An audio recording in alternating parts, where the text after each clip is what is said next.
देखिए, बरसों तक झूठ को ही सच की तरह पेश किया गया। भगवा आतंकवाद, सैफरन टेररिज्म, जिसका जिक्र अभी रविशंकर प्रसाद कर रहे थे, वो एक फर्जी थ्योरी थी जो राष्ट्र के माथे पर कलंक की तरह चिपकाई गई।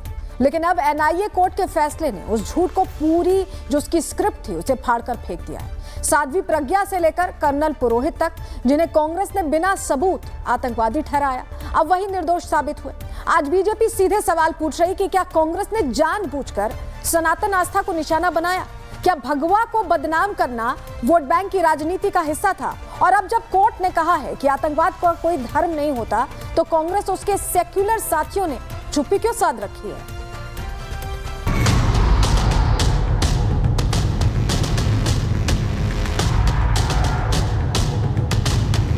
कि हिंदू टेरर बोल के कोई कॉन्सेप्ट पहले भी नहीं था, आगे भी नहीं होगा।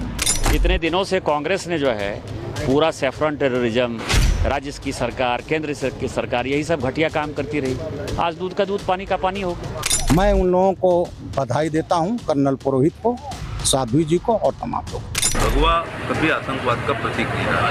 कांग्रेस ने कैसे भगवा आतंकवाद की झूठी कहानी गढ़ी, उसका सच सबके सामने आ चुका है। कांग्रेस ने हिंदुओं के माथे पर आतंक का काला टीका लगाकर कैसे उसको बदनाम किया, वो उजागर हो चुका है। सत्ता के खेल और अल्पसंख्यक तुष्टीकरण की राजनीति में हिंदू विरोधी भावना को जोड़कर भगवा आतंकवाद का नाम दिया गया था, और ये मुस्लिम वोट बैंक को खुश करने के लिए विपक्ष का रचा गया गंदा खेल था, जो अब खत्म हो गया है।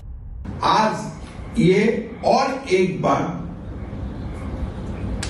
एंडोर्स हुआ कि हिंदू टेरर बोल के कोई कॉन्सेप्ट पहले भी नहीं था, आगे भी नहीं होगा। हिंदू जो है वो टेररिस्ट नहीं होता है। इस देश में जितने टेररिस्ट हैं उनका जो है एक ही धर्म है, इसीलिए वो प्रूफ हो गया। इतने दिनों से कांग्रेस ने जो है पूरा सैफरन टेररिज्म, राज्य की सरकार, केंद्र की सरकार, यही सब घटिया काम करती रही। आज दूध का दूध, पानी का पानी हो गया। 17 साल पहले 2008 को धमाके के बाद कांग्रेस की गढ़ी गई भगवा आतंकवाद की साजिश से कोर्ट ने पर्दा हटा दिया है। सभी 7 आरोपियों को बरी कर दिया गया। कोर्ट ने साफ कहा कि आतंकवाद का कोई धर्म नहीं होता। मैं उन लोगों को बधाई देता हूं, कर्नल पुरोहित को, साध्वी जी को और तमाम लोग। ये जो घटना थी, ये जो कांग्रेस पार्टी का था, जो नैरेटिव था फर्जी भगवा आतंकवाद, और उसी को इन्होंने प्रैक्टिकल में बदला था। दुखी, अब क्या करें, सब लोग खुशी वाली क्या बात है। 17 साल के बाद पैरालाइज, अधूरा शरीर, कई जिंदगियां बर्बाद हो गई। यही आरोप लगा के अपोजिशन ने, यही कांग्रेस ने लेके आज बर्बाद किया। उन सारे परिवारों को शुभकामनाएं, लेकिन आज वो सब रो रहे होंगे बरी हो, क्योंकि उन्होंने वो जुर्म नहीं किया था जिसके लिए उनको सजा या उनको आरोपी ठहराया गया था। और 17 साल समझ रहे हैं, जिंदगी खत्म हो जाती है 17 साल में। मालेगांव हादसा राजनीतिक रूप से सबसे ज्यादा संवेदनशील मामलों में से एक रहा है, क्योंकि इसी के बाद से हिंदू आतंकवाद और भगवा आतंकवाद जैसे शब्दों का पहली बार इस्तेमाल किया गया था, और अब कांग्रेस का फर्जी भगवा आतंकवाद वाला नैरेटिव एक्सपोज हो गया है। भगवा कभी आतंकवाद का प्रतीक नहीं रहा। भगवा शौर्य का, त्याग का, वीरता का, बहादुरी का प्रतीक है, कभी हिंसा का प्रतीक नहीं। भगवा ध्वज लेके हम लोग युद्ध लड़ते थे, लेकिन वो युद्ध लड़ा जाता था, उसमें हिंसा उसको नहीं कह सकते, उसको आतंकवाद नहीं कह सकते। के निर्णय से ये साबित हो गया कि आतंकवादी आतंकवादी है, हिंदू आतंकवादी ना था, ना है, ना आगे होगा। और दिग्विजय सिंह और सोनिया गांधी को हिंदुस्तान के साधु समाज से, भगवाधारियों से, हिंदुस्तान के सनातनियों से, हिंदुस्तान के हिंदुओं से माफी मांगनी चाहिए। पहलगाम हमले में पाकिस्तान को क्लीन चिट देने वाली कांग्रेस अभी भी इस फैसले पर सवाल उठा रही है, और सवाल सिर्फ अपने मुस्लिम वोट बैंक को खुश करने के लिए उठा रही है। कांग्रेस ने वोट बैंक के लिए हिंदुओं को हमेशा बदनाम किया है, भगवा को आतंकवाद से जोड़ा। अब वो सबको पता चल गया है कि हिंदू आतंकवादी नहीं हो सकता। आप खुद से ही एक सवाल करिए, आपने निर्दोष नागरिकों पर हमला करने वाले किसी भी हिंदू आतंकवादी के बारे में कोई रिपोर्ट पढ़ी या देखी है क्या? शायद कभी भी नहीं देखी होगी। फिर भी कांग्रेस ने एक फर्जी हिंदू आतंकवाद की कहानी गढ़ी और अलग अलग घटनाओं को जबरन जोड़कर हिंदू आतंक की हवा फैलाई, जिसकी सच्चाई अब सामने आ चुकी है। Bureau report, Republic Bharat. वह कैलाश विजयवर्गीय और दिनेश शर्मा ने खुलकर कहा कि यह सिर्फ सियासी बदले की कार्रवाई नहीं थी, बल्कि सनातन के खिलाफ एक षड्यंत्र था, और आज उस पाप का पर्दाफाश हो गया है। हिंदू आतंकवाद शब्द सृजन किया था चिदम्बरम जी ने और कांग्रेस ने। मेरा ख्याल है आज पूरी कांग्रेस के गाल पे करारा तमाचा लगा है। न्यायपालिका ने जिस प्रकार मालेगांव के निरपराध लोगों को बरी किया है, मुझे लगता है कि ये शर्म से डूबने वाली बात है कांग्रेस के लिए। उन लोगों को कितनी यातनाएं दी गई। हम लोग इस निर्णय के बाद उन सब कांग्रेस के नेताओं के खिलाफ वैधानिक कार्रवाई करवाएंगे। इस्लामी आतंकवाद का उस समय जब चर्चा होती थी तो यूपीए की जो गवर्नमेंट है उसने एक नया आतंकवाद पैदा कर दिया था जिसको हिंदू आतंकवाद के नाम से संबोधित करने लगे। और यूपीए गवर्नमेंट का ये जो नैरेटिव था हिंदू आतंकवाद, उसको सत्य साबित करने के लिए जो भगवाधारी साध्वी प्रज्ञा जी थी और तमाम और लोग थे जो सनातनी प्रवृत्ति के थे, उनको उन्होंने झूठे आरोपों में डाल दिया। आज सिद्ध हो गया कि हिंदू आतंकवाद नाम की चीज नहीं होती। शिवसेना सांसद नरेश मस्के, श्रीकांत शिंदे दोनों ने कांग्रेस पर गंभीर आरोप लगाए। कहा कि अब जब कोर्ट ने सबको बरी कर दिया तो कांग्रेस को माफी मांगनी चाहिए। ये साध्वी और कर्नल पुरोहित, इनके बारे में एक भी पुरावा नहीं मिला है। इससे ये साबित हो रहा है कि निर्दोष के ऊपर कार्रवाई की थी और आज सच्चाई की जीत हो रही है। कांग्रेस हिंदू दहशतवाद के नाम का एक लोगों में गलतफहमी फैलाने की जो कोशिश कर रही थी दबाव के नीति से, ये आज ओपन हो रही है, खुल गई है। लेकिन आज कोर्ट ने 2008 के बाद 17 साल के बाद इन्वेस्टिगेशन के बाद सभी लोगों को बाइज्जत बरी कर दिया है, क्योंकि इसके अंदर जो सही आरोपी थे इनको कांग्रेस ने नहीं पकड़ा। ये सिर्फ और सिर्फ एक नया नैरेटिव फैलाना चाहते थे, एक विशिष्ट राजनीति करना चाहते थे, एक विशिष्ट वोट बैंक के लिए। लेकिन आज वो भी पूरी तरीके से खारिज करने का काम एनआईए के कोर्ट ने किया है।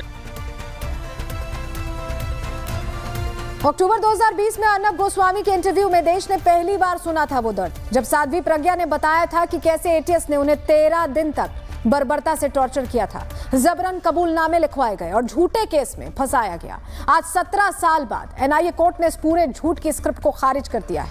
साध्वी प्रज्ञा निर्दोष है, ये साबित हो चुका है। अब सवाल यह है कि वो 13 दिन कौन लौटाएगा और उन 17 सालों का हिसाब कौन देगा। सुनिए तब कैसे अपना दर्द बयां किया था साध्वी प्रज्ञा ने, जब 13 दिन के टॉर्चर की वो कहानी पहली बार खुद उनके शब्दों में सामने आई थी।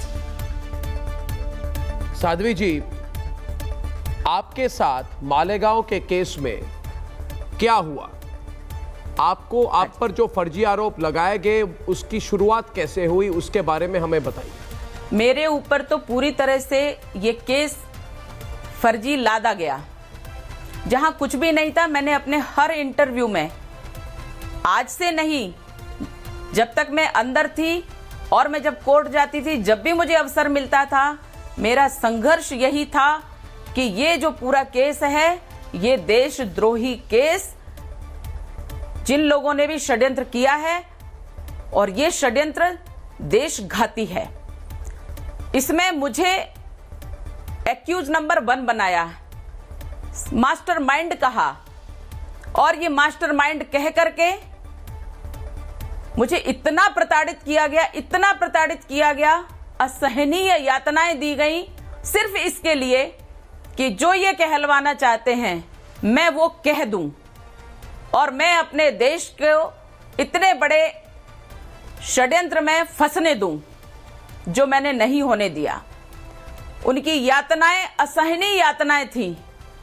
मैं तो ये मानती हूं मेरे ऊपर ईश्वर की कृपा है, और इसलिए जो देशभक्त होते हैं उनके ऊपर ईश्वर की कृपा होती है, इसलिए आज मैं जिंदा हूं। लेकिन आज भी मुझे इतनी भयानक तकलीफें हैं जिनका ट्रीटमेंट रेगुलर चल रहा है, और यहां तक कह दिया गया है कि अगर मैं संभली नहीं या मैंने थोड़ा भी ध्यान नहीं दिया तो मेरी मृत्यु भी हो सकती है। ये डॉक्टर का कहना है। उन्हीं यातनाओं का दुष्परिणाम मैं भोग रही हूं, परंतु इसकी मुझे चिंता नहीं है। देश हमारा सुरक्षित रहे, देश हमारा बना रहे। मैं और हमारे जैसी कई साध्वी, हमारे जैसे कई देशभक्त इस पे न्यौछावर हो जाएंगे, परंतु देश को बचाना हमारे लिए अनिवार्य है। हम सब देश को बचाना चाहते हैं और बचाकर रहेंगे। साध्वी जी, ये यातना, ये अत्याचार, अब हाँ जी, ये आप पर किसने किया? और जितना हमारे दर्शकों को बता सके इसके बारे में बताएं। ये मेरा पहला सवाल आपसे है। और उसके बाद मेरा दूसरा सवाल है आपसे कि ये आपसे क्या कहलवाना चाहते थे जो एक साध्वी को उन्होंने आतंकवादी और अक्यूज नंबर 1 बनाया। मगर उस षड्यंत्र के पहले मैं चाहता हूं कि देश की जनता, रिपब्लिक भारत के करोड़ों दर्शक इनको आप बताइए कि आप पर किस तरह की अत्याचार की और किस व्यक्ति विशेष ने की। ये बड़े दुख की बात है कि मेरे स्पष्ट कहने के बाद और मैंने पुनः आर भारत के कुछ लोगों को बताया कि भाई ये जो परमवीर सिंह है इसके विरुद्ध जो लड़ाई लड़ रही है बिल्कुल सच है। परमवीर सिंह एक बहुत ही आतताई, बहुत ही अत्याचारी और बहुत ही निम्न स्तर का व्यक्ति है और गैर कानूनी गतिविधियों में लिप्त है ये व्यक्ति। क्योंकि जिस व्यक्ति ने हमें यानी मुझे जेल में डाल करके और हम जैसे राष्ट्रभक्तों को जेल में डाल करके जिन्हें पीटने का अधिकार नहीं होता है, उसने इतनी भयानक यातनाएं दी कि शायद परतंत्र काल में भी इतनी यातनाएं किसी महिला को नहीं दी गई हैं। परंतु उसने कोई कसर नहीं छोड़ी, इतने षड्यंत्र किए। और इस षड्यंत्रों के बारे में तो मैं ये कहना चाहूंगी कि मुझे यह मालेगांव 2008 और मालेगांव 2006 में जितने लोग हैं, 2008 की विशेष बात इसलिए कर रही हूं क्योंकि मैं उसमें हूं और मुझे जोड़ा गया है। तो इस प्रकार के षड्यंत्र वो करता रहता है, उसकी आदत है। परमवीर सिंह जिसने षड्यंत्र करके एक हमारे इसी प्रकरण में एक्यूज हैं, धावड़े करके हैं, राकेश धावड़े।